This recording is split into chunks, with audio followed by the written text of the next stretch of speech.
राजेश कश्यप जी, जो विधायक है खिजरी के और विधानसभा सह उपनेता विधायक दल के भी है।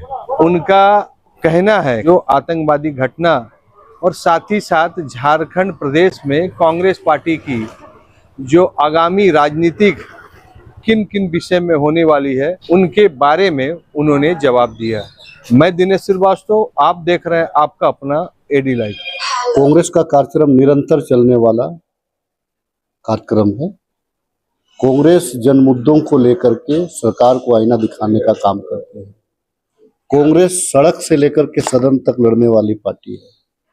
जिस कांग्रेस ने, जिसको कहा जाता था कि ईस्ट इंडिया कंपनी, जिसका सूरज कभी अस्त नहीं होता है, उसको हराने में कोई कसर नहीं छोड़ा। और वो एक दिन का लड़ाई नहीं था, निरंतर चलने वाला संघर्ष था। कांग्रेस पार्टी का कार्यक्रम, भारतीय जनता पार्टी रूपी जो केंद्र में बैठी हुई निरंकुश सरकार है, जिसको ना भारतीयों से कोई मतलब है, ना इस देश से कोई मतलब है। इसीलिए मैं इस बात को कह रहा हूं कि जो हमारे भारतीय व्यापारी या जो लोग अमेरिका में कामकाज करने के लिए गए थे, व्यापार करने के लिए गए थे, उनको जिस प्रकार से बांध करके वापस भेजा गया, कांग्रेस के जमाने में ये नहीं हुआ।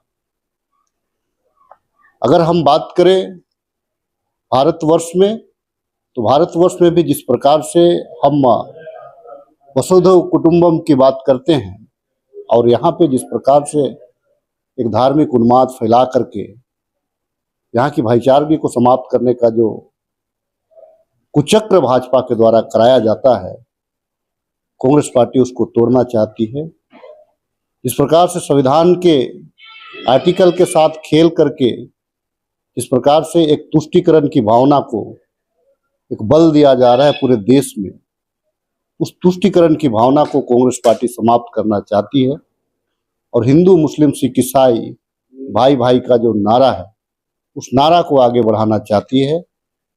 इस प्रकार से कांग्रेस पार्टी के शासन काल में देश की सीमा हमारा सुरक्षित था कि आज कि कोई भी हमारा विदेशी सरहद हमारे ऊपर आंख उठाने का दुस्साहस नहीं करता था। आज चाइना हजारों किलोमीटर अंदर हमारे सीमावर्ती क्षेत्र में घुस गया है। चाइना हमारे भारत का भौगोलिक क्षेत्र में जिस प्रकार से डैम बनाने का काम कर रहा है, कांग्रेस पार्टी, अगर भारतीय जनता पार्टी अगर इन सभी कामों को रोकने में या करने में असमर्थ रहेगा, तो भारतीय जनता पार्टी की जो सच्चाई है उसको जन जन तक पहुंचाने का काम करेगी। कांग्रेस पार्टी इस देश के नागरिकों का प्रहरी है, इस संविधान का रक्षक है।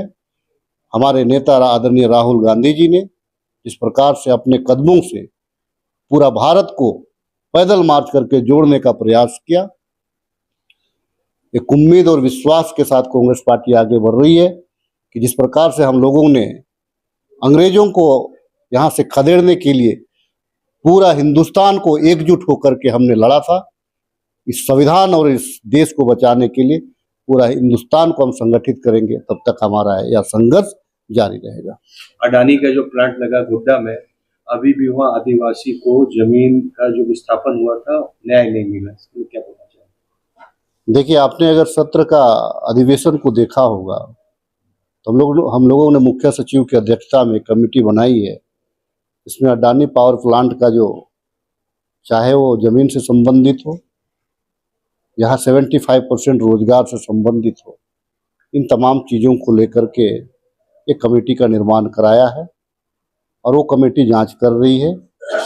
एक दिन में कमेटी जांच रिपोर्ट नहीं दे सकती है। अभी सदन का, विधानसभा सत्र का हुए महज एक आध महीना हो रहा है। कुछ दिन के बाद में आपको पता चल जाएगा, आपके माध्यम से, मीडिया के माध्यम से जनता को पता चल जाएगा। और आगामी आने वाले दिनों में हम तमाम लोग एक विस्थापन आयोग का गठन कर रहे हैं। विस्थापन आयोग के गठन के बाद अधिकारियों के पास में जो लंबित फाइलें हैं, वो फाइल आयोग के पास जाएगा और आयोग उसका निष्पादन करेगा। झारखंड के लिए बालू और गिट्टी का ओपन खनन हो रहा है। माफिया तंत्र इतना है कि पुलिस और प्रशासन को कुछ समझ नहीं रहे। उनका अपना आर्मी तैयार हो चुका है। उनका अपना रोड तैयार हो चुका है।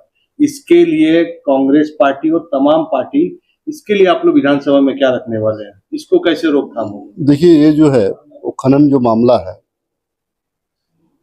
ये इसमें जो कमेटी होती है उसमें विपक्ष के भी लोग रहते हैं, केंद्र सरकार के प्रतिनिधि भी होते हैं और राज्य सरकार के भी प्रतिनिधि होते हैं। पिछला शासन में आपने देखा होगा कि हमारे पास में नेता प्रतिपक्ष नहीं था। बहुत बाद में उन लोगों ने अमर बावरी जी को नेता प्रतिपक्ष बनाया, जिसकी वजह से बहुत सारे ऐसे आयोग हैं, बहुत सारे ऐसे कार्य हैं जिसको हम लोगों ने जो संवैधानिक दृष्टिकोण से उचित होता, हम लोगों ने नहीं कर पाया। अभी हमारे पास में नेता प्रतिपक्ष भी है।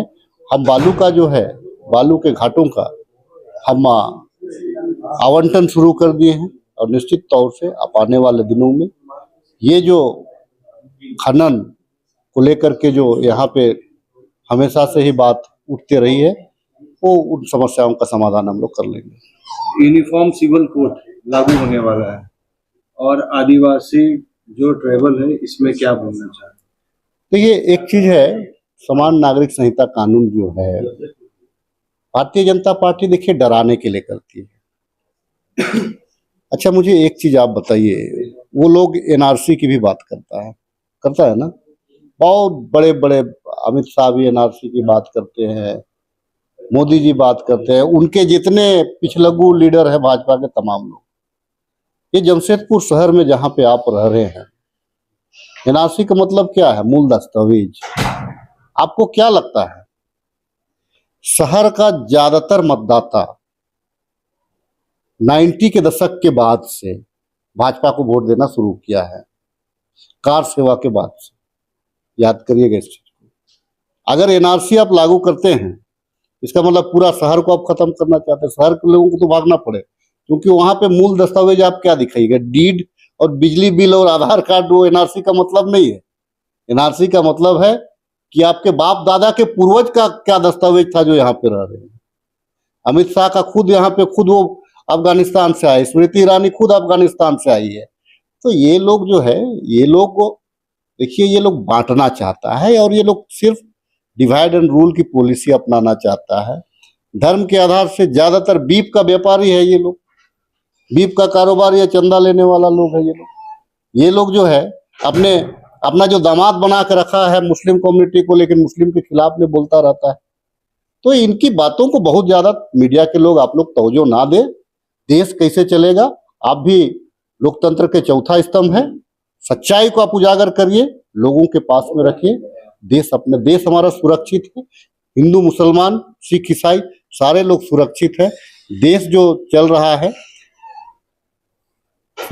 चांद पे हम कैसे जाए, टेक्नोलॉजी हमारा कैसे डेवलप करे, इस दिशा में हम लोगों को कार्य करना चाहिए। कश्मीर में जो घटना है उसके तरफ क्या बोलना चाहेंगे? अमित शाह को इस्तीफा देना चाहिए। वो इसीलिए इस्तीफा देना चाहिए कि उसका फेलियर है।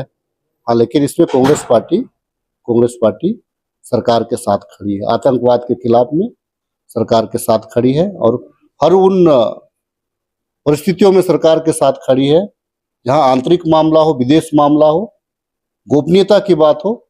चाहे हम विपक्ष में भी हैं, लेकिन हम सरकार के साथ में खड़े हैं। अगर प्रधानमंत्री जी पाकिस्तान पे आक्रमण भी करते हैं तो हम उनके साथ में खड़े हैं। अगर प्रधानमंत्री जी और गृह मंत्री जी आतंकवाद पे अगर विश्व पटल में अपनी बातों को रखना चाहते हैं, मजबूती के साथ आगे बढ़ना चाहते हैं, तो कांग्रेस पार्टी उनके साथ है। आतंकवाद, उग्रवाद, इसका कोई धर्म नहीं होता है।